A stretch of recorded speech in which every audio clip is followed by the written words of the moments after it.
So hello everyone, welcome to যোদ্ধা। আজকের এই ভিডিওতে আমরা কথা বলবো যাদবপুর ইউনিভার্সিটির ইলেকট্রিক্যাল ইঞ্জিনিয়ারিং ডিপার্টমেন্টের প্লেসমেন্ট নিয়ে। তোমরা যারা যারা জেইউ টার্গেট করছো, এই বছর টার্গেট করছো যে আমি জেইউর ইলেকট্রিক্যাল ডিপার্টমেন্টে অ্যাডমিশন নিতে চাইছি, টার্গেট করছি যেন ইলেকট্রিক্যাল ব্রাঞ্চটা পেয়ে যাই, তাহলে আজকের এই ভিডিওটা তোমাদের জন্য কিন্তু ইম্পর্টেন্ট হবে। এরকম অন্যান্য ব্রাঞ্চের প্লেসমেন্টও কিন্তু আমরা এই চ্যানেলে আপলোড করব, তার জন্য এই চ্যানেলটা অবশ্যই সাবস্ক্রাইব করবে এবং এই ভিডিওস আরও পাওয়ার জন্য ভিডিওটাকে লাইক করে সাপোর্ট দেখিও। দেখো, আমরা ফার্স্ট অফ অল কথা বলবো যে জেইউর ইলেকট্রিক্যাল যে ডিপার্টমেন্ট আছে তার 2023-এ কোন কোন কোম্পানি এসছে, হাইয়েস্ট প্যাকেজ কত গেছে, কতজন স্টুডেন্টস টোটাল প্লেসমেন্ট পেয়েছে, কত পার্সেন্টেজ প্লেসমেন্ট হয়েছে। সো টোটাল যদি আমরা এখানে দেখি তো দেখো, number of students placed total হচ্ছে তোমার 117, ঠিক আছে, 117 নাম্বার অফ স্টুডেন্টস প্লেসড 2023-এ ইলেকট্রিক্যাল ডিপার্টমেন্টের কথা বলছি।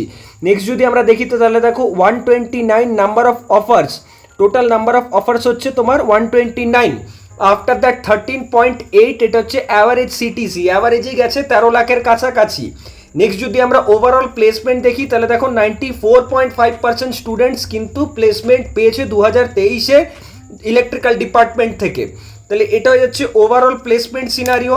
এবার যদি কোম্পানিজের নেম দেখতে চাই যে কোন কোন কোম্পানিজ এসছে এই বছর, তাহলে কনসালটেন্সি অ্যান্ড অ্যানালিটিক্সে দেখো পিডাব্লিউসি আছে, এক্সেল আছে, ডেলয়েট আছে, সিগমা আছে, পোলস্টার আছে, এই কোম্পানিজগুলো কিন্তু তুমি দেখতে পাচ্ছ। আর নেক্সট যদি দেখি ফিনটেকে, তাহলে ফিনটেকে এইচএসবিসি আছে, ওয়েলস ফার্গো আছে, পেটিএম আছে, আইডিএফসি আছে, আইসিআইসিআই ব্যাংক আছে, মর্গান স্ট্যানলে আছে। Number of total companies recruited যদি দেখি তাহলে 55 মানে 55টা কোম্পানি টোটাল কিন্তু এসছে। আর এর মধ্যে 11 জন স্টুডেন্টস যে আছে, 11 জন স্টুডেন্টস কিন্তু অপটেড ফর হায়ার স্টাডিজ, মানে যারা কিন্তু হায়ার স্টাডিজে গেছে তারা প্লেসমেন্টে কিন্তু কোনো রকম হয়তো নেয়নি বা হয়তো প্লেসমেন্টে বসেনি। তাহলে এটা হয়ে যাচ্ছে ওভারঅল 2023-এর ইলেকট্রিক্যাল ডিপার্টমেন্টের প্লেসমেন্ট সিনারিও।